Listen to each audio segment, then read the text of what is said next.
Alhamdulillah nahmaduhu wa nasta'inuhu wa nastaghfiruhu wa nu'minu bihi wa natawakkalu alayhi wa na'udzu billahi min shururi anfusina wa min sayyiati a'malina.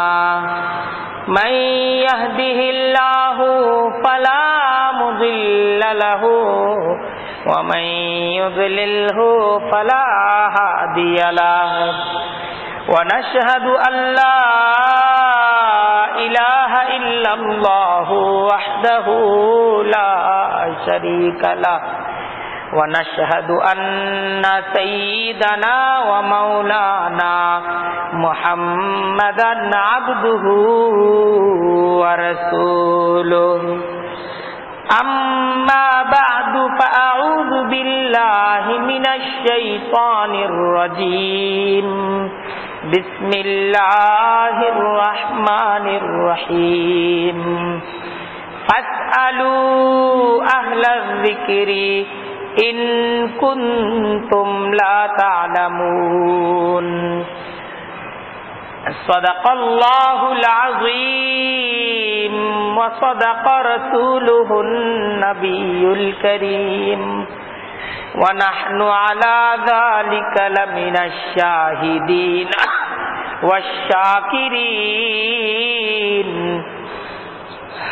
والحمد لله رب العالمين سبحانك لا علم لنا إلا ما علمتنا إنك أنت العليم الحكيم رب اشرح لي صدري ويسر لي أمري واحلل عقدة من لساني يفقهوا قولي। আল্লাহ তাআলার দরবারে লাখো কোটি শুকর। আজকে জুমার দিন, জুমার খুতবার আলোচনায় তিনি আমাদেরকে একত্রিত করে দিয়েছেন। দিল খুলে আল্লাহ তাআলার দরবারে শুকরিয়া আদায় করছি, আলহামদুলিল্লাহ। প্যারা নবী হযরত মুহাম্মদ মুস্তাফা সাল্লাল্লাহু আলাইহি ওয়াসাল্লামের উপর লাখো কোটি দরুদ পেশ করছি। আল্লাহ তাআলা আমাদেরকে যার উম্মত করে সৌভাগ্যবান করেছেন। আজকের জুমার খুতবায় আমরা একটা গুরুত্বপূর্ণ বিষয়ে আলোচনা করব। বিষয় হলো আত্মশুদ্ধি, তাসাউফ, পীর মুরিদি। আমাদের সমাজে এই বিষয় সম্পর্কে বাড়াবাড়ি, ছাড়াছাড়ি উভয় প্রবণতা আছে। আমরা আসলে এই তাসাউফ, আত্মশুদ্ধি, পীর মুরিদি, ইসলামে এর অবস্থান কি, এই বিষয়টা আজকের জুমার খুতবায় আমরা বুঝার চেষ্টা করব ইনশাআল্লাহ। দেখেন, আত্মশুদ্ধি এবং আত্মশুদ্ধির মাধ্যমে নিজেদের কলবগুলোকে, নিজেদের মনকে, কলবের যে সমস্ত ত্রুটি বিচ্যুতি আছে এসব থেকে মুক্ত করা, এটা তো একটা গুরুত্বপূর্ণ ইবাদত। যে যেমন আমাদের কলবের মাঝে, খুব খেয়াল করে আমরা কথাগুলো শোনার চেষ্টা করি, যে আমাদের কলবের মাঝে দুনিয়ার প্রতি লোভ আছে, দুনিয়ার প্রতি লালসা আছে, এ কলবের মাঝে হিংসা আছে, বিদ্বেষ আছে, অহংকার আছে, এই ধরনের নানা ধরনের ত্রুটি বিচ্যুতি এটা আমাদের কলবের মাঝে আছে। তো এই সমস্ত ত্রুটিগুলো থেকে নিজ কলবকে মুক্ত করা চাই, এটা এক নম্বর বিষয়। আর দ্বিতীয় বিষয় হলো এই কলবের মাঝে আল্লাহ তাআলার মহাব্বতকে বৃদ্ধি করা চাই,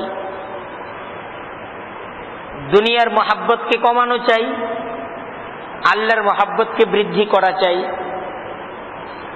এবং এই কলবগুলোকে আল্লাহ তাআলার স্মরণে, রাসূলুল্লাহ সাল্লাল্লাহু আলাইহি ওয়াসাল্লাম এবং সাহাবা একরামদের কলবের মতো নিজের কলবটাকে গড়ে তোলা, এটা কিন্তু একটা অন্যতম ইবাদত। এটা একটা ইবাদত, নিজের কলবের পরিশুদ্ধ করা, নিজ কলবটাকে পরিচর্যা করা, নিজ কলবটাকে পবিত্র করা, অপবিত্রতা থেকে, নানা ধরনের আপনার কুপ্রবণতা, কু ইচ্ছা থেকে নিজ কলবটাকে মুক্ত করা, একটা সুন্দর নির্মল কলব হিসেবে নিজ কলবটাকে গড়ে তোলা, এটা একটা ইবাদত। এবং এই আত্মশুদ্ধির এই পদ্ধতিটাকেই তাসাউফ বলা হয়। মূলত তাসাউফ মূলত নিজ কলবটাকে পরিশুদ্ধকরণের যে ইবাদত আছে, এই ইবাদতটাকেই বলা হয় তাসাউফ। তাসাউফের মৌলিক বিষয়টা কি? তাসাউফের মৌলিক বিষয়টা হলো যে আল্লাহ তাআলার যে সমস্ত ফরজ হুকুম আমার উপর, আপনার উপর, আমাদের উপর আছে, ফরজ হুকুমগুলো তো পালন করতেই হবে। এই ফরজ হুকুমগুলো পালন করার পর আরো বেশি বেশি নফল ইবাদত বন্দেগী করার মাধ্যমে আল্লাহর নৈকট্য অর্জন করা, আল্লাহর সন্তুষ্টি অর্জন করা, এটা হলো লক্ষ্য। যে ফরজ ইবাদত, এটা তো আমার উপর ফরজ, এটা না করলে আমি ফরজ তরক করা হারাম, হারাম কাজ করার মতো বড় গুনাহের সম্মুখীন আমি হব। তো ফরজ ইবাদত আমি করব, আল্লাহর হুকুম, সুন্নত ইবাদত গুলো আল্লাহর রসুলের মহাব্বতে আমি করব। আর আল্লাহর কাছে আরো বেশি প্রিয় হওয়ার জন্য, আল্লাহকে আরো বেশি সন্তুষ্ট করার জন্য, আল্লাহর নৈকট্য অর্জনের জন্য বেশি বেশি নফল ইবাদত বন্দেগী করা।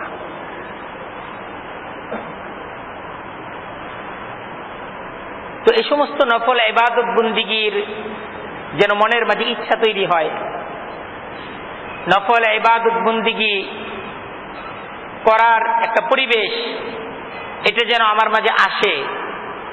এই জন্য কোরআনের এবং হাদিসের একটা মৌলিক হুকুম হলো নেককার লোকদের সহবত গ্রহণ করা, এটা একটা হুকুম।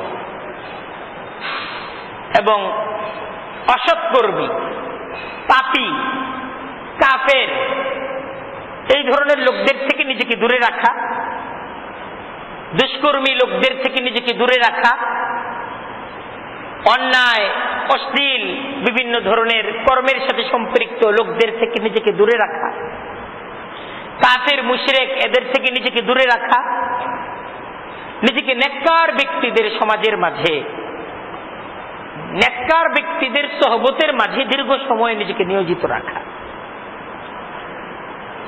তো এটা হলো আত্মশুদ্ধি অর্জনের এটা একটা পদ্ধতি, যে নেককার লোকদের সহবত দ্বারা নেকি করার একটা আগ্রহ তৈরি হবে। সোহবতে সালেহ তোরা সালেহ কুনাদ,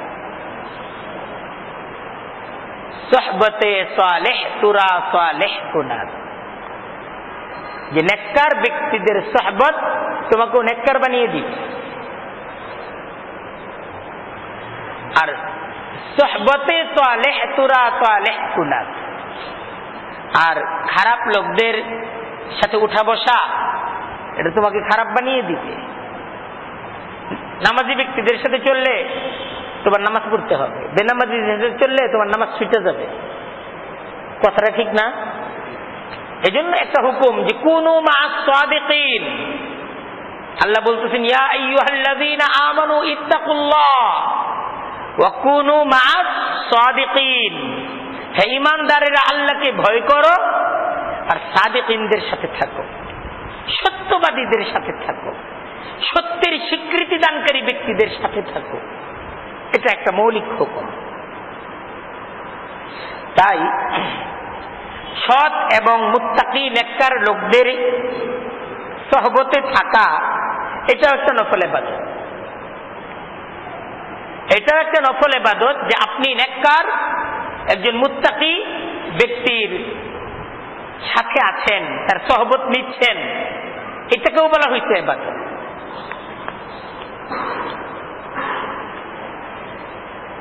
এটা হলো মৌলিক বিষয়। প্রথম বিষয় আত্মশুদ্ধি গ্রহণ করা, নিজের আত্মাকে শুদ্ধ করা, এটা একটা জরুরি কাজ। তো এই জরুরি কাজটা কিভাবে হবে? তো এর একটা পদ্ধতি নেককার ব্যক্তিদের সহবতের মাধ্যমে নিজের আমল, নিজের আত্মা এটা পরিশুদ্ধ হবে।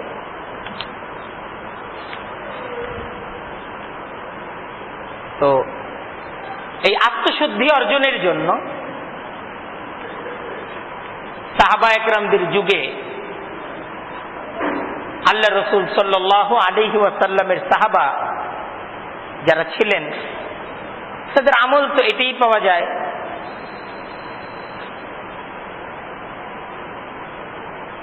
যে ওনারা এটাকে যথেষ্ট গুরুত্ব দিতেন। বিভিন্ন হাদিসে এই আত্মশুদ্ধির প্রতি বিশেষ গুরুত্ব আরোপ করা হয়েছে। কিন্তু আত্মশুদ্ধির জন্য বিশেষ কোনো শায়েখের সোহবত গ্রহণ করা, এই আমল একদম সাহাবা একরামদের যুগে পাওয়া যায় না। সাহাবা একরামদের মাঝে সবাই তো আমলওয়ালা ছিলেন। ওনারা পরস্পর নিজেরা নিজেদের সাথে ইমানের মজলিস, ইমানের মুজাকারা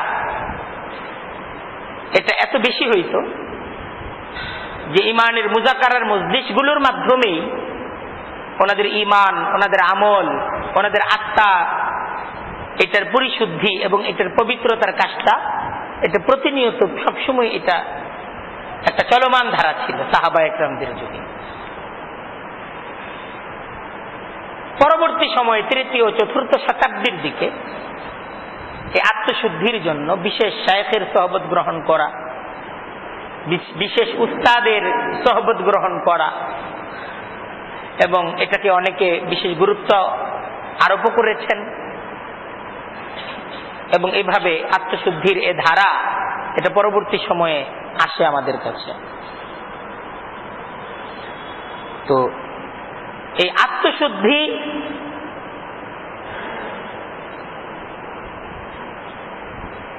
এবং এটা অর্জনে আমাদের সমাজের মাঝে এই পীর মুরিদি এই ধারাটা আমাদের সমাজের মাঝে চলমান। তো মূল লক্ষ্য হলো যে বিভিন্ন শায়েখ এবং পীর সাহেব ওনাদের কাছে যাওয়া, উদ্দেশ্য কিন্তু আত্মশুদ্ধি। উদ্দেশ্যটা মূলত উদ্দেশ্য আত্মশুদ্ধিই হওয়া চাই, আর উদ্দেশ্যটা মূলত আত্মশুদ্ধি। তাদের কাছ থেকে নিজের আত্মাকে পরিশুদ্ধ করার ক্ষেত্রে সহযোগিতা নেওয়া, নিজের আত্মাকে পরিশুদ্ধ করার জন্য তাদের থেকে দিক নির্দেশনা গ্রহণ করা। কথা এটা বললে ভালো, তাদের থেকে দিক নির্দেশনা গ্রহণ করা।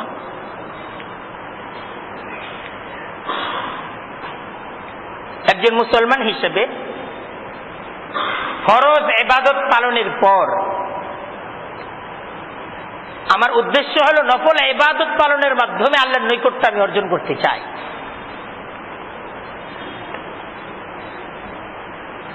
এবং নফল ইবাদতের মাধ্যমেই আল্লাহর নৈকট্য অর্জন করতে হয়। তো এই জন্য পথ কি? নফল ইবাদত আমি কিভাবে করব, এটা হলো প্রশ্ন। তো নফল ইবাদত করার জন্য খুব ভালো করে বোঝার চেষ্টা করি। ফরজ ইবাদত করার ক্ষেত্রে যেমন সুন্নতের অনুসরণ করা এটা একটা জরুরি বিষয়, সুন্নতটা জরুরি বিষয়। আপনি ফরজ ইবাদত করবেন, কিভাবে করবেন? সুন্নত তরিকায় করবেন। আপনি ফরজ ইবাদত করবেন, নামাজ পালন করবেন, তো নামাজটা কেমনে পড়বেন? সুন্নত তরিকায়, যেভাবে আল্লাহ রাসূল সাল্লাল্লাহু আলাইহি ওয়াসাল্লাম পড়েছেন আপনি সেভাবেই পড়বেন। নফল ইবাদত আপনি যখন করবেন তখনও কিন্তু সুন্নত তরিকায় করতে হবে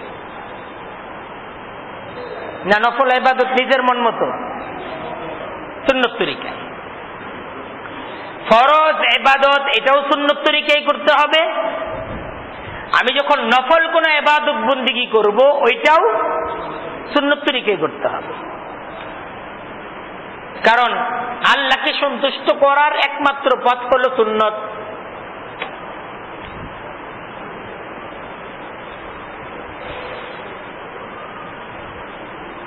গুমাশুদ কে দুম্বালে রাঈ নারাম, যে রাসূলুল্লাহ সাল্লাল্লাহু আলাইহি ওয়াসাল্লামের সুন্নত অনুযায়ী কোন আমল করবে না সে হারায় যাবে। বলতেছে গুমাশুদ, সে হারিয়ে যাবে, এটা হারায় যাবে। কে দুম্বালে রাঈ নারাম, খেলাফে পায়ম্বর কাসেরা গুজিদ। আল্লাহ রাসূল সাল্লাল্লাহু আলাইহি ওয়াসাল্লামের তরিকার বাইরে কেউ যদি কোনো পথ অবলম্বন করে হারগিজ বমনজিল নাখাহাদ রাসি, সে কখনো মঞ্জিল পর্যন্ত পৌঁছতে পারবে না। এই বিষয়ের চূড়ান্ত বিশ্বাস থাকা চাই, আপনার এই বিশ্বাস থাকতে হবে। আমি যাই করি রাসূলুল্লাহর তরিকা অনুযায়ী করতে হবে, তাহলে আল্লাহকে সন্তুষ্ট করা যাবে। তরিকার বাইরে গেলে যাবে না। সুন্নতের তরিকা হলো তরিকা। এখন আমি নফল ইবাদতের মাধ্যমে আল্লাহকে সন্তুষ্ট করতে চাই, তো আমাকে জানতে হবে আল্লাহ রাসূল সাল্লাল্লাহু আলাইহি ওয়াসাল্লামের সুন্নত, সাহাবায়ে কেরামদের সুন্নত। এক নম্বর এটা জানতে হবে। দুই নম্বর হলো সেই পথে চলতে হবে। এক নম্বর হলো জানতে হবে, দুই নম্বর হলো সেই পথে চলতে হবে। এক্ষেত্রে দুইটা সমস্যা, খুব খেয়াল করে বুঝি। সমস্যা কয়টা? দুইটা। একটা হলো জানার সমস্যা, জানা নাই। আমাদের এক নম্বর সমস্যা হইল যে আমরা তো সুন্নত তরিকা জানি না।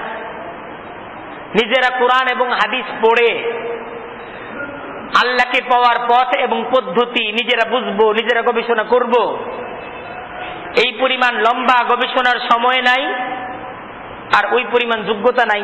লেখাপড়া করি নাই, অনেক ক্ষেত্রে ইসলাম নিয়ে জানি না, জানি অন্য কিছু জানি, কিন্তু কোরআন এবং হাদিসের ব্যাপারে আমার অনেক বেশি লেখাপড়া নাই, অনেক বেশি কিছু জানা নাই, বা জানার মতো সময় পাই না, বা নির্ভরযোগ্য বই বা নির্ভরযোগ্য গ্রন্থ কোনটার মাধ্যমে পড়বো, এই সমস্ত বিষয়গুলো সম্পর্কে আমি একজন আওয়াম হিসেবে অবুঝ। এটা একটা সমস্যা। আর দ্বিতীয় আরেকটা সমস্যা হলো প্রবৃত্তির অবাধ্যতা, শয়তানের কুমন্ত্রণ। ইবাদত করার নিয়ত করি কিন্তু হয় না, ফরজ ইবাদতই বাদ যায়, নফল ইবাদত করার কোনো মনোযোগ তো পাই না, ফরজ ইবাদত এটাই করতে পারি না। এটা একটা বড় ধরনের সমস্যা। জানি এটা হারাম, জানার পরও বারবার হারাম কাজ আমার দ্বারা হচ্ছে। এখন এই হারাম কাজ থেকে কিভাবে যে আমি নিজেকে ছোটায় আনবো, আমি নিজে কোনো পথ খুঁজে পাচ্ছি না। অথচ আমি বুঝতেছি এটা হারাম, আমার গুনাহ করছে, কিন্তু আমি হারামটা থেকে বাঁচতে পারতেছি না। অথবা আমি জানি যে এটা ফরজ, কিন্তু পালন করতে পারতেছি না। বুঝতেছি যে আমার ফরজ ছুটতেছে, এটা ফরজ, এটা আদায় করতে পারতেছি না, কিন্তু এই ফরজ ইবাদতটা যে করবো আমি, এটাও পারতেছি না। তো এই সমস্যা একটা হলো জানার সমস্যা, জ্ঞানের স্বল্পতার কারণে, আর আরেকটা হলো পালন করার সমস্যা, শয়তানের কুমন্ত্রণা আর প্রবৃত্তির অবাধ্যতার কারণে। এজন্যই প্রয়োজন ভালো সত্যিকার মুত্তাকি এবং সালেহ সৎ কর্মশীল নেককার কোন বুজুর্গ, এমন কাউকে নিজের মুরব্বী হিসেবে নির্ধারণ করে নেয়া যিনি জানেন এবং পালন করেন, তার সোহবত গ্রহণ করা, নিজের হালটা তার কাছে বলা যে আমি তো নামাজ ফরজ জানি কিন্তু পড়তে পারতেছি না, আমার একটা চিকিৎসা দেন।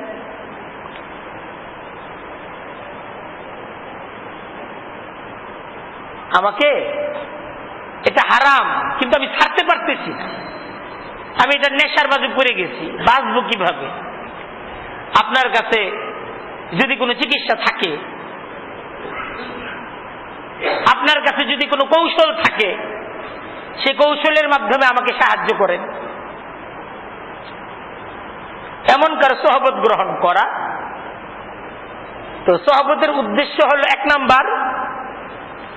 সোহবতের এক নাম্বার উদ্দেশ্য হলো জানা যে আমি সোহবত গ্রহণ করতেছি, আমি উস্তাদ গ্রহণ করতেছি, আমি শায়েখ গ্রহণ করতেছি যে তিনি দিন ভালো জানেন, ভালো মানেন। তার মাঝে দুইটা গুণ, তিনি ভালো জানেন, ভালো মানেন। এজন্য আমি তাকে, উনি যে জানেন, ওনার কথার প্রতি আমার নির্ভরতা আছে, উনি কোরআন এবং হাদিস থেকে কথা বলেন এবং উনি যা বলেন ওনার আমলের মাঝেও ওনার কথা অনুযায়ী কাজ পাওয়া যায়। কোরআন এবং হাদিসের ব্যতিক্রম কাজ তিনি করেন না।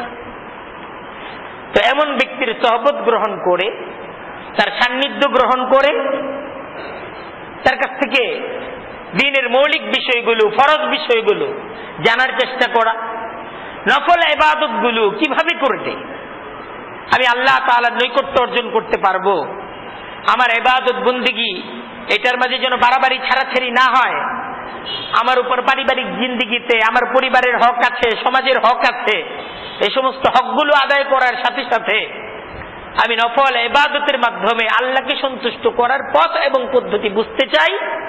তো ওনার কাছ থেকে আমি জানবো, এক নম্বর বিষয়। আর দ্বিতীয় হলো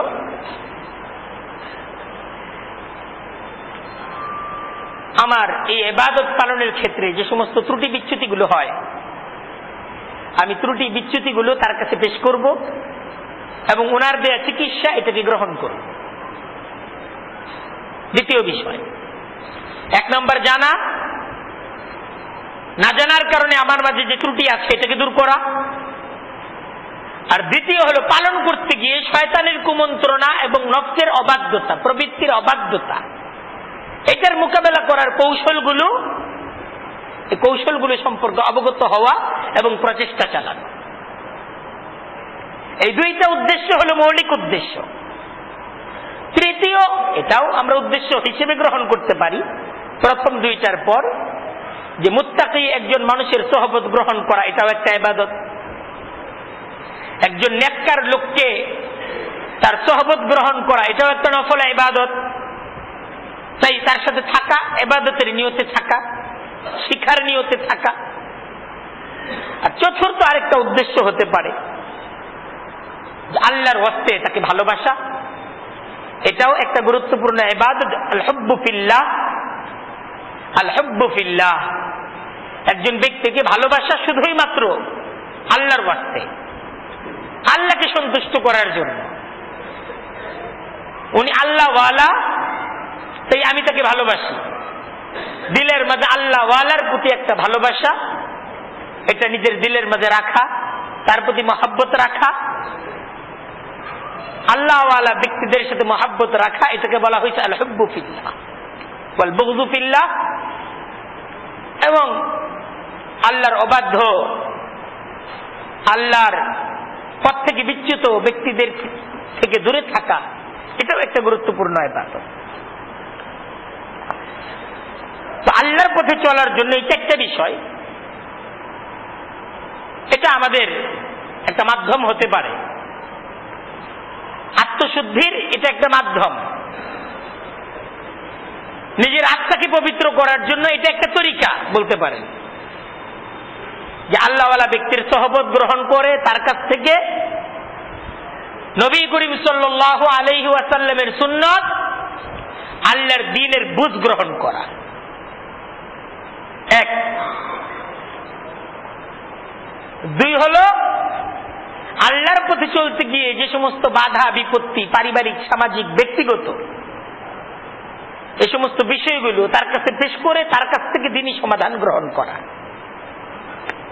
তিন, যে তার সোহবত এটাকে নিজের জন্য ইবাদত মনে করা।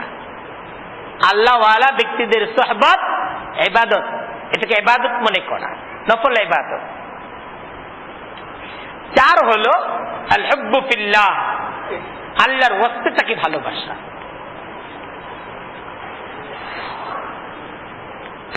দেখেন, এই আলোচনার দ্বারা যে বিষয়টা আজকে আমরা বুঝতে চাই যে তাসাউফ, আত্মশুদ্ধি, পীর মুরিদি, এটা মূলত আল্লাহ তাআলার সন্তুষ্টি অর্জনের জন্য, আল্লাহর দেয়া বিধান পালনের জন্য,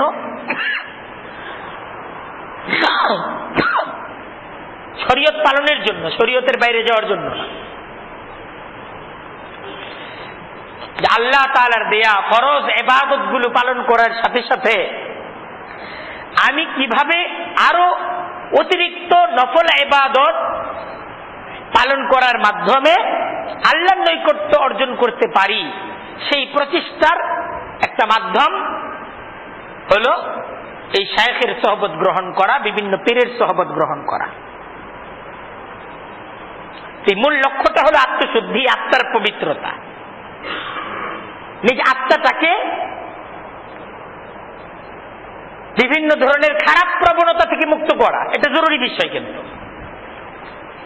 খারাপ প্রবণতা বলতে এর মাঝে যে দুনিয়ার লোভ আছে, লালসা আছে, এটা থেকে আত্মাকে মুক্ত করে আল্লাহর মহাব্বত, আল্লাহর ভালোবাসা, নবীর ভালোবাসা, এটা কিভাবে অর্জন করা যায় এই চেষ্টা থাকা চাই।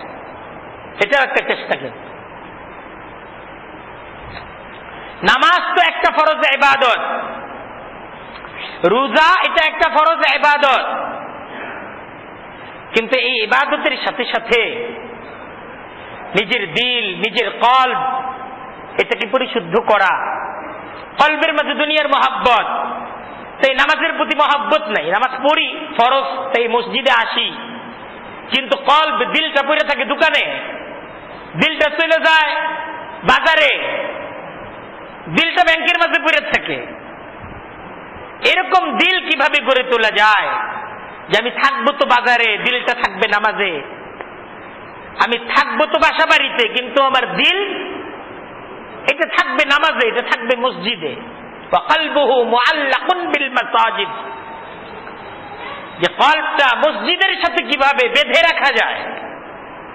আমি যাব তো ঘরে প্রয়োজন পূরণের জন্য, প্রয়োজন পূরণের পর আমি আবার নিজের মনের মাঝে অস্থিরতা অনুভব করব, কখন আসবো মসজিদে, কখন আমি আমার প্রশান্তির নামাজের মাঝে আবার আত্মনিয়োগ করব।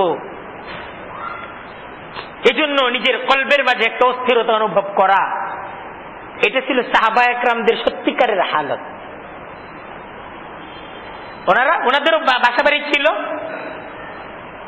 ওনাদেরও ব্যবসা বাণিজ্য ছিল, কৃষিকাজ ছিল, সব করতেন, কিন্তু ওয়াকলবুহু মুআল্লাকুন বিল মাসাজিদ, কলব, দিলের সম্পর্ক, অন্তরের সম্পর্কটা ছিল আল্লাহর রাসূল সাল্লাল্লাহু আলাইহি ওয়াসাল্লামের মসজিদ নববীর সাথে, দ্বীনের সাথে ছিল মহাব্বত। আর আমরা তো মসজিদে আসতেছি, পড়তেছি নামাজ, কিন্তু দিলটাকে নামাজে বসাইতে পারতেছি না, দিলটাকে নামাজের মাঝে বসাইতে পারতেছি না। ধীর স্থিরতার সাথে আল্লাহ রাসূল, সাহাবা একরাম যেমন ভাবে নামাজকে আদায় করতেন, আমরা নামাজের মাঝে ওইরকম ভাবে নিজেদেরকে ধীর স্থির রাখতে পারতেছি না। নামাজে দাঁড়াইলাম তো স্থিরতা শুরু হয়ে গেছে, গল্প করতেছি ঘন্টার পর ঘন্টা, কোনো স্থিরতা নাই, কোনো কাজের চাপ নাই, কোনো পেরেশানি নাই, নামাজ শুরু হয়ে গেছে, পেরেশানি শুরু হয়ে গেছে। কখন নামাজ শেষ হবে, কখন রুকু শেষ হবে, কখন সিজদা শেষ হবে, একটা পেরেশানি। এটা একটা রূপ, কিন্তু অন্য কোথাও পেরেশানি নাই আমাদের, কিন্তু নামাজে আসলেই পেরেশানি শুরু হয়ে যায়। এই পেরেশানিটাকে দূর করা দরকার না? এটাকে দূর করা দরকার। এটাও একটা ইবাদত, কলবের মধ্যে আল্লাহর মহব্বত দূর, এটাকে তৈরি করা। হ্যাঁ, কলবের মধ্যে হিংসা, অহংকার, বিদ্বেষ, বরত্ব, আমিত্ব, এসবকে দূর করতে হবে। দেখেন এই বরত্ব আমিত্বের কারণে কত মানুষ ঈমান আনতে পারে নাই। মনে করছে আমরা তো বাড়িওয়ালা, আমরা জমিওয়ালা, এজন্য ঈমান আনতে পারে নাই। আর এরা তো বস্তিবাসী, এদের সাথে চলুম, এজন্য ঈমানই আনতে পারে না। যে আমি এদের সাথে বসবো, এদের সাথে আমার বসা চলে, এটা প্রশ্ন ছিল একটা। আল্লাহ রসুলের কাছে বলছে যে তোমার সাথে যারা চলে এদের সাথে তো আমরা বসতে পারি না। তোমার বৈঠকের সাথী হলো বেলাল, তাহলে সে বেলালের মালিক উমাইয়া কিভাবে এই মজলিসে বসে চিন্তা করে। এজন্য আর ঈমানই আনতে পারে না। তো এই সমস্ত ত্রুটি বিচ্যুতিগুলো আমাদের কলবের মাঝে আছে, এইসবকে দূর করতে হবে। মানুষ হিসেবে সবাইকে সমান মনে করতে হবে, মানুষের দাম বুঝতে হবে, মানুষের ইজ্জত বুঝতে হবে। আজকে আমরা ইজ্জত দেই, মানুষকে ইজ্জত দেই না। ইজ্জত দেই বাড়িকে, ইজ্জত দেই যার গাড়ি আছে, ইজ্জত দেই যার সুন্দর জামা আছে, যে পরিপাটি আছে। আর যার অসহায় তারা আমরা মানুষ মনে করি না। যার বাড়ি নাই, গাড়ি নাই, তারা আমরা মানুষ মনে করি না। যেরকম মানুষ পৃথিবীতে থাকলেই কি, মরে গেলেই কি। এই অবস্থার পরিবর্তন এটা হওয়া চাই। তো যে কথা বলতেছিলাম যে আত্মার শুদ্ধি, এটা গুরুত্বপূর্ণ একটা ইবাদত। রূপ থেকে, এটা একটা রূপ, কিন্তু নিজেকে বড় মনে করা এটা একটা রূপ। আমি, এই যে আমি মনে করা, আমি আমার সাথে, এটা দূর করতে হবে।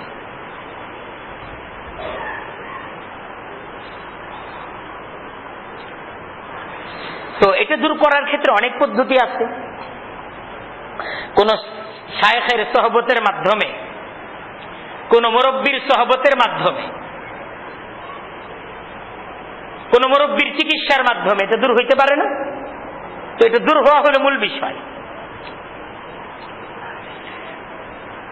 সমাজে বিভিন্ন কাজ কর্ম ইত্যাদি করার মাধ্যমে, মানুষদের উপকারের মাধ্যমে, মানবতার সেবার মাধ্যমে, মানুষের সাথে মিশার মাধ্যমেও অনেকের এই সমস্ত প্রবণতাগুলো দূর হয়ে যায়। অনেকে আছে না, আল্লাহ তাকে দুনিয়াতে অনেক ইজ্জতওয়ালা বাড়ি গাড়িওয়ালা করছে, কিন্তু সে সাধারণ মানুষকে মানুষ মনে করে, একসাথে তাদের সাথে চলে, একসাথে দিনই আলোচনা করে। এরকম মানুষ আছে না? আছে না? অনেক আছে, এরকম অনেক আছে। যে উনি ইজ্জত দেয় প্রত্যেকটা মানুষকে, এমন মানুষ আছে। তো এটা অর্জন করা হলো লক্ষ্য, এটা অর্জন করতে হবে, এটা হলো লক্ষ্য। কোন ব্যক্তি কোন শায়েখের সোহবত থেকে গ্রহণ করলো, কোন পীরের কাছে ঠিকই বায়াত হলো, মুরিদ হলো, কিন্তু তার আত্মা শুদ্ধ হইল না, আত্মা পবিত্র হইল না, তাহলে সে ব্যর্থ। কারণ মূল ইবাদত কিন্তু আত্মাকে পবিত্র করা, এটা হলো মূল ইবাদত। এটা দাওয়াতের মাধ্যমে হইতে পারে, দাওয়াত ও তাবলীগের মাধ্যমে হইতে পারে, এটা কোন শায়েখের সোহবতের মাধ্যমে হইতে পারে, দ্বীনি জ্ঞান অর্জনের মাধ্যমে এটা হইতে পারে। যে কোনো ভাবে হোক,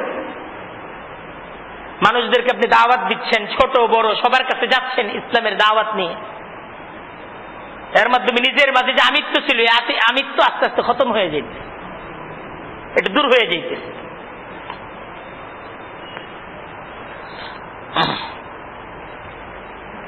কিন্তু এটা যদি দূর না হয়, এটা যদি দূর না হয়, তাহলে আপনার লক্ষ্য অর্জিত হইল না। যেমন আমি একটা দৃষ্টান্ত দেই, আপনি সেহরির অনেক ফজিলতের কথা শুনছেন, যে প্রতিদিন সেহরি খান কিন্তু রোজা রাখেন না। সেহরি তো তখন সেহরি যখন সেহরি খেয়ে রোজা রাখা হয়, ঠিক না? এখন কেউ রাত্রে 3টার সময়টা খায়, সেহরির অনেক ফজিলত, এই খাবারে বরকত আছে, কিন্তু রোজা রাখে না, সারাদিনও খায়, রাত্রেবেলা 3টা 4টার সময় ইচ্ছা আরেকবার খায়। যে সেহরিটা খাচ্ছে। সেহরি তো যখন সারাদিন রোজা রাখা হবে তখন হলো সেহরির ফজিলত। এখন সেহরি ঠিকই খাইলো, রোজা রাখলো না। আপনি শায়েখ ঠিকই ধরলেন, পীর সাহেব ঠিকই ধরলেন, উনার কাছ থেকে দিন শুনলেন না, দিন জানলেন না, দিন মানলেন না, কিছুই করলেন না, তাহলে তো আপনি উপকৃত হইলেন না। আপনি শুনছেন ওই হসপিটালে চিকিৎসা খুব ভালো, আপনি হসপিটালে গিয়ে ঘুরলেন, ডাক্তারের কাছে গেলেন না, বা ডাক্তারের সাথেও দেখা করলেন কিন্তু ডাক্তারের ট্রিটমেন্ট অনুযায়ী চললেন না, ওষুধও খাইলেন না। পরে বললেন যে না ওই হসপিটালে গেছি, চিকিৎসা করাইছি, লাভ হয় নাই। লাভ হইব কেমন? আপনি তো ওষুধ খান নাই সময় মতো।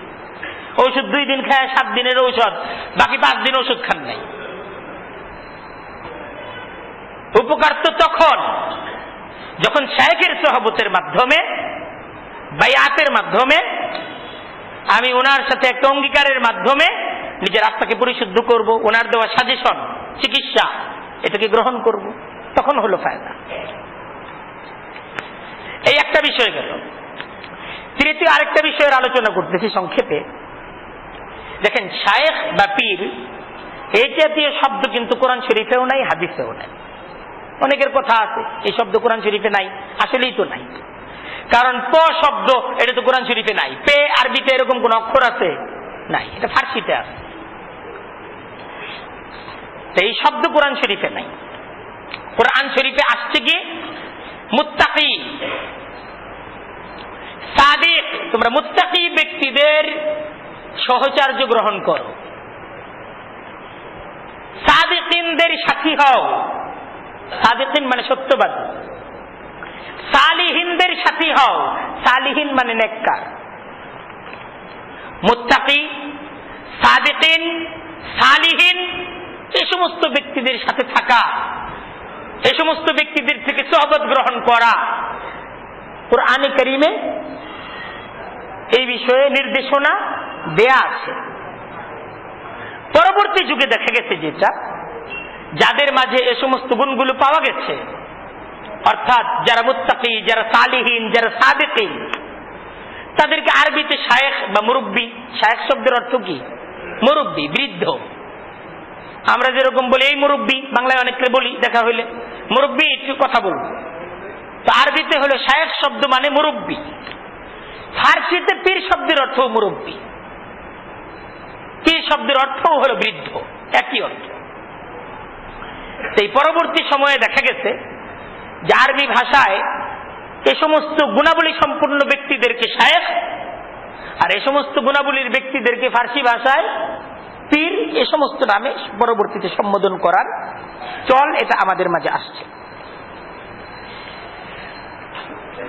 তাই বুঝতে হবে যে যিনি পীর বা যিনি শায়েখ, আমাদের সমাজে এটাও আছে, শায়েখ বা পীর ওনারা বাবার পর ছেলে, এটা একটা আপনার ধারাবাহিকভাবে এটার একটা চল, এটা আমাদের সমাজের মাঝে এটার একটা প্রবণতা আছে। আসলে কি বাবার ছেলেই পীর হতে পারে, বা বাবার ছেলেই কি শায়েখ হয়? আসলে বিষয়টা কি? আসলে বিষয়টা হলো যে যে ব্যক্তি কোরআন যে সমস্ত গুণের আলোচনা করেছে, মুত্তাকি, একজন ব্যক্তি মুত্তাকি, একজন ব্যক্তি সাদেক, সত্যবাদী, একজন ব্যক্তি খোদাভীরু মুত্তাকি, একজন ব্যক্তি আপনার সালেহ, সৎ কর্মশীল, নেক কর্মশীল, একজন ব্যক্তি আলেম, ইসলাম সম্পর্কে ভালো জানেন, সুন্নাত সম্পর্কে ভালো জানেন, এটা হলো তার গুণাবলী। দ্বিতীয় হলো এই ব্যক্তি যেমন জানেন ঠিক ওরকম উনি ওনার জানা অনুযায়ী আমলও করেন, জানা অনুযায়ী আমলও করেন। উনি সব ধরনের হারাম, মাকরুহ এবং সব ধরনের অপছন্দনীয় কাজগুলো থেকে নিজে বিরত থাকার চেষ্টা করেন। একদম বিরত থাকেন এটা আপনি পাবেন কিভাবে? ভুল তো মানুষ মাত্র হতেই পারে। একজন ব্যক্তি অনেক বেঁচে থাকার চেষ্টা করেন, কিন্তু তাই বলে তার মাঝে কি ভুল থাকবে না? ভুল থাকতে পারে। দ্বিতীয় হলো যে তিনি হারাম থেকে বাঁচেন, আর ওরকম ফরজ, মুস্তাহাব, নফল আমলগুলোকে যত্ন সহকারে উনি করার চেষ্টা করেন, এবং উনি ওনার আত্মা এবং অন্তরের পরিশুদ্ধ করার ক্ষেত্রে তিনি মেহনত করেন, তিনি হিংসা থেকে, ঘৃণা থেকে, লোভ থেকে, অহংকার থেকে নিজেকে পবিত্র রাখার চেষ্টা করেন। তো এমন ব্যক্তি সালেহ, এমন ব্যক্তি সাদেক। কোরআনের দৃষ্টিতে আমাদের প্রতি হুকুম এমন ব্যক্তিদের সোহবত গ্রহণ করো। সমাজে তার নাম পীর হোক আর না হোক, সমাজের লোক তাকে শায়েখ ডাকুক আর না ডাকুক, তুমি যখন দেখবা একজন ব্যক্তি সে সালেহ, সে সাদেক, সে সত্যবাদী, ইবাদত গুজার, তো এরকম একজন ব্যক্তি হইতে পারে, বা একজন ব্যক্তি না, এরকম একটা সমাজ আছে। সমাজের মাঝে আমরা দেখবো এরকম কিছু মানুষ আছে সমাজের মাঝে, এরা একসাথে চলে, এরা সবাই সৎকর্মশীল, নেককার, নেকির কাজ বেশি বেশি করার চেষ্টা করে, গুনাহ থেকে বাঁচার চেষ্টা করে, ইমানের মুজাকারা করে, ইমানের মজলিস এরা বসে, মানুষদেরকে আল্লাহর পথে ডাকে, নিজেরা আল্লাহর পথে, সুন্নতের পথে চলার চেষ্টা করে। তো ওনাদের সাথে আমি এক হয়ে গেলাম, নিজেদেরকে সেই কাফেলার আমি একজন সাথী বানায় নিলাম। তো কোরআনের মাঝে যে হুকুম আসছে যে তোমরা সালিহিনদের সাথী হও, এই হুকুম অনুযায়ী আমার কি হয়ে গেল, আমল হয়ে গেল। বাইরে আমি বিশেষ কোন মুরব্বী গ্রহণ করলাম, মুরব্বীর দিক নির্দেশনা এটাকে নিলাম, এবং আমার বিভিন্ন সমস্যার কথা তাকে বললাম, এবং এই সমস্যাগুলোর তিনি যে চিকিৎসা দেন সেই চিকিৎসা অনুযায়ী চললাম। এটাও আমার আত্মশুদ্ধির একটা কি হতে পারে, উপায় হতে পারে। তাই এটা একটা উপায়, এটা একটা পদ্ধতি। এই পদ্ধতির মাধ্যমে আমরা আমাদের আত্মার পরিচর্যার জন্য চেষ্টা করতে পারি, মেহনত করতে পারি, ফিকির করতে পারি। এখন দেখেন আরো কিছু কথা আছে, যে সমস্ত কথাগুলো আমাদের বোঝা চাই। এক্ষেত্রে যেমন সমাজের এক শ্রেণীর লোক আছে, ওনারা জানার চেষ্টা করেন এই আমলটা ফরজ কিনা।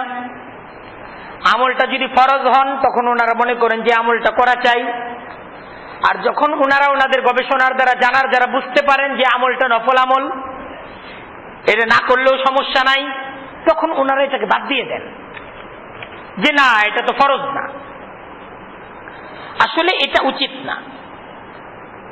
উচিত হলো কোরআন সুন্নাহ পড়ে হোক, অথবা উস্তাদ থেকে শুনে হোক, উস্তাদের সোহবত গ্রহণ করে হোক, সমাজের নেককার সৎকর্মশীল ব্যক্তিদের সাথী হয়ে হোক, নিজেকে ফরজ ইবাদতের সাথে সাথে নফল ইবাদতের মাঝে নিজেকে নিয়োজিত করা, এবং অধিক বেশি বেশি নফল ইবাদতের মাধ্যমে আল্লাহ তাআলার নৈকট্য অর্জনের ময়দানে নিজেকে অগ্রগামী করার চেষ্টা এবং মেহনত করা চাই। এবং অনেকের মাঝে এটাও একটা সমস্যা আছে যে জানি নামাজ ফরজ, পড়তে পারতেছি না। একটা জিনিস জানি হারাম, কিন্তু বাঁচতে পারতেছি না। তাদেরও চাই নেককার লোকদের সোহবত গ্রহণ করা, কোন শায়েখের সোহবত গ্রহণ করার মাধ্যমে তার দিক নির্দেশনা অনুযায়ী নিজের ত্রুটি বিচ্যুতিগুলো থেকে নিজেকে মুক্ত করা, অথবা কোরআন সুন্নাহ ইত্যাদির মজলিসে বসা, নসিহত শোনা। তখন আল্লাহ তাআলা কোন নসিহতের মাধ্যমে আমার জীবনের পরিবর্তন, আমার দৃষ্টিভঙ্গির পরিবর্তন, আমার আমলের পরিবর্তন। আসলে হেদায়েত তো একমাত্র কার হাতে? আল্লাহর হাতে। হেদায়েত কোন ব্যক্তি দিতে পারে না, অন্য কারো হাতে হেদায়েত নাই, হেদায়েত আল্লাহর হাতে। এখন আল্লাহ কাকে, কার মাধ্যমে, কোন পদ্ধতিতে, কার সোহবতের মাধ্যমে, কার কোন কথার মাধ্যমে আল্লাহ কার অবস্থার পরিবর্তন করবেন, এটা একমাত্র জানেন আল্লাহ। আমরা চেষ্টা করতে পারি, তাই নিজেকে এই চেষ্টার ময়দানে অন্তত পক্ষে রাখা চাই যে আল্লাহ তাআলার নৈকট্য অর্জন করা জরুরি।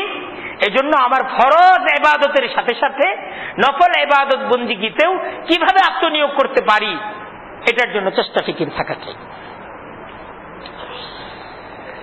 তো শায়েখ বা পীর গ্রহণ করা আসলে এটা কি ফরজ, বা এটা কি বিশেষ কোন ইবাদত? বা অনেকে মনে করে পীর ধরলেই নাজাত, পীর ধরলেই জান্নাত। আসলে কি বিষয়টা এরকম? অথবা কোন পীরের বায়াত হওয়া ছাড়া কি কোন ইবাদত বন্দেগী কবুল হবে না? এরকম অনেক ধরনের কথাবার্তা আমাদের সমাজের মাঝে আছে। অনেকে এই ধরনের নানাহ ধরনের কথাবার্তা বলে থাকে।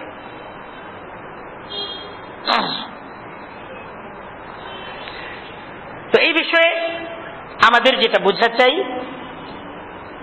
যে পীর সাহেব মুরিদের নাজাতের ব্যবস্থা করবেন, এই বিশ্বাসটা ভুল বিশ্বাস। পীর সাহেব মুরিদের হেদায়েতের ব্যবস্থা করবেন, এই বিশ্বাসটা ভুল বিশ্বাস। বরং ইসলামের বিশ্বাস হলো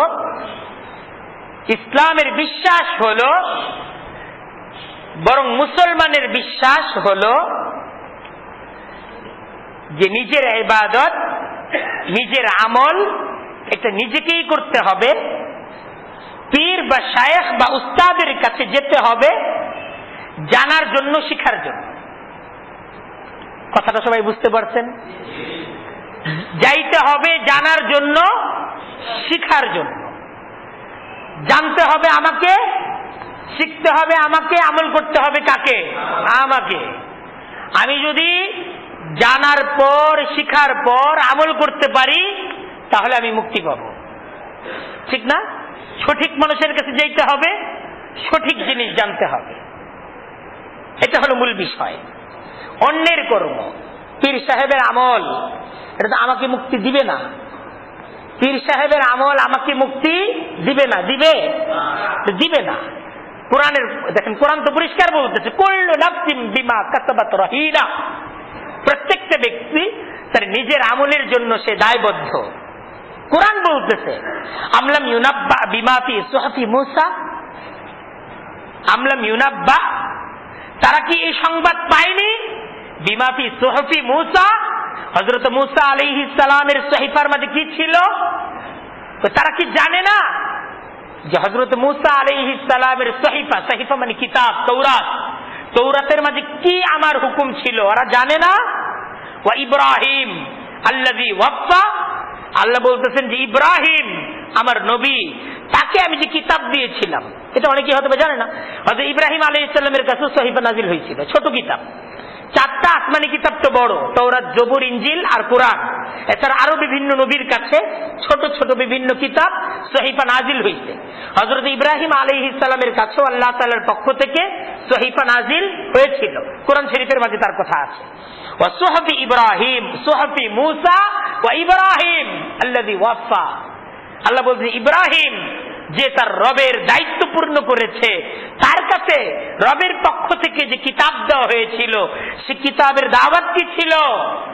দাওয়াত ছিল এই, আল্লাহ তাজিরু ওয়াজিরাতুন বিজরা উখরা, কোন ব্যক্তি অন্য কোন ব্যক্তির পাপের বোঝা বহন করবে না। কোন ব্যক্তি অন্য কোন ব্যক্তির পাপের বোঝা বহন করবে না। ওয়া আল্লাইসা লিল ইনসান ইল্লা মা সাআ, মানুষ যে পথে প্রচেষ্টা করে, যা সে কামাই করে, ওয়া আল্লাইসা লিল ইনসানি ইল্লা মা সাআ, মানুষ তাই পাবে। আল্লাহ বলতেছেন ওয়া আন্না সাআহু সাওফা ইউরা, মানুষের কর্ম, তার প্রচেষ্টা, এটাকেই দেখা হবে। এটা কার কথা? আল্লাহর কথা। আল্লাহ কোরআনে বলতেছেন وأن سعيه سوف يرى ثم يجزاه الجزاء الأوفى, আল্লাহ বলছেন তারপর তার আমল অনুযায়ী, তার প্রচেষ্টা, তার কর্ম অনুযায়ী তাকে তার পরিপূর্ণ পাওনা তাকে বুঝিয়ে দেওয়া হবে। এটা হলো কোরআনের ভাষা। আমরা শায়েখ বা পীর নাজাতের জন্য না, পীর নাজাত দিবে, পীর মুক্তি দিবে তা না, পীর শিখাবে। পীর কি করবে? শিখাবে। তার কাছ থেকে জানবো, এজন্য তার কাছে যাওয়া যায়। হ্যাঁ, কোরআনে কারীমের মাঝে আছে ফাসআলু আহলা যিকরি, তোমার আহলে যিকির যারা আছে, আহলা যিকরি, হ্যাঁ, ফাসআলু আহলা যিকরি, জ্ঞানী গুণী ব্যক্তি যারা আছে তোমাদের মাঝে, তাদের কাছ থেকে জানো, ইন কুনতুম লা তাআলামুন, যদি তোমরা নিজেরা না বুঝো, নিজেরা না জানো, যারা জানে তাদের থেকে সাহায্য গ্রহণ করো। তাই এই ধরনের ধারণা পোষণ করা যে পীরের আমল আমাকে বাঁচাবে বা তিনি আমাকে বাঁচাবেন, এমন চিন্তা সম্পূর্ণ কুফরি চিন্তা। এই কথাটা বোঝার জন্য একটা হাদিস শুনেন। আল্লাহ রাসূল সাল্লাল্লাহু আলাইহি ওয়াসাল্লাম হযরতে ফাতিমা রাদিয়াল্লাহু তাআলা আনহাকে বলতেছেন, হাদিসের শব্দ, ইয়া ফাতিমা বিনতি মুহাম্মদ, হে মুহাম্মদের কন্যা ফাতিমা। আল্লাহ রাসূল বলতেছেন, ইনকিদি নাফসাকি মিনান নার, তুমি তোমাকে জাহান্নামের আগুন থেকে রক্ষা করো। আল্লাহ রাসূল কাকে বলতেছেন? হযরতে ফাতিমাকে বলতেছেন, ইনকিদি নাফসাকি মিনান নার, তুমি তোমার নিজেকে জাহান্নামের আগুন থেকে বাঁচাও। ফাইন্নী লা আমলিকু লাকা দাররান ওয়ালা নাফআ, দেখো আমি তোমার কোনো উপকার বা তোমার কোনো ক্ষতি করার ক্ষমতা আমি কিন্তু রাখি না। আল্লাহর রাসূল বলতেছেন কাকে? হযরতে ফাতিমাকে। যে আমাদের সমাজে এক প্রকার লোক এমন আছে যে যারা সোহবত বা শায়েখের বাইআত তারা হয়, কিন্তু তাদের উদ্দেশ্যটা অন্যরকম হয়।